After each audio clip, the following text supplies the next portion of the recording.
नवरात्रि के 9 दिन कौन कौन से रंग के कपड़े पहने। नवरात्रि का पहला दिन माता शैलपुत्री को समर्पित होता है।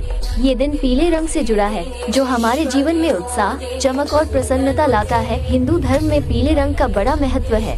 इस दिन पीले रंग के वस्त्र पहनने चाहिए। नवरात्रि का दूसरा दिन माता ब्रह्मचारिणी को समर्पित है। माता को हरा रंग पसंद है, तो इस दिन हरे रंग के वस्त्र पहनकर पूजा करनी चाहिए।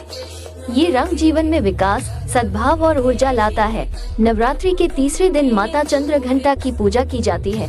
माता अपने मस्तक पर अर्धचंद्र धारण करती है।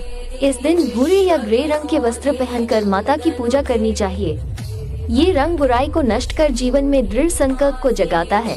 नवरात्रि के चौथे दिन माता कुष्मांडा की आराधना की जाती है। इस दिन नारंगी रंग की वस्त्र पहनकर माता की पूजा करने से वे प्रसन्न होती है और जीवन में प्रसन्नता का आशीर्वाद देती हैं।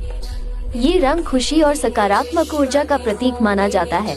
नवरात्रि का पांचवा दिन माता स्कंद माता को समर्पित होता है। इस दिन सफेद रंग बड़ा शुभ माना जाता है।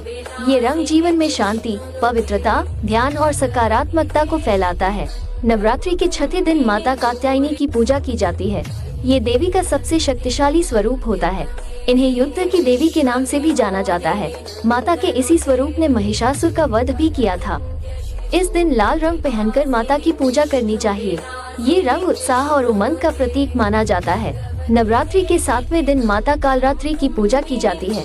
इनके नाम का मतलब है काल की मृत्यु। इस स्वरूप को राक्षसों का नाश करने वाला माना जाता है। माता की पूजा नीला रंग पहनकर करनी चाहिए, क्योंकि माता के इस रूप को सांवले और निडर रूप में दर्शाया गया है। नवरात्रि के 8वें दिन माता महागौरी की पूजा की जाती है। इस दिन गुलाबी वस्त्र पहनकर माता की पूजा करनी चाहिए। जो व्यक्ति देवी के इस स्वरूप की पूजा करता है, उसे जीवन के सभी कष्टों से मुक्ति मिल जाती है। ये रंग आशा, आत्मशोधन और सामाजिक उत्थान का प्रतीक माना जाता है। नवरात्रि के आखिरी दिन सिद्धिदात्री की पूजा की जाती है। इस दिन बैंगनी रंग के वस्त्र पहनकर माता की पूजा करनी चाहिए। माता सिद्धिदात्री शक्ति प्रदान करने वाली देवी मानी जाती है। ये रंग महत्वाकांक्षाओं का प्रतीक माना जाता है।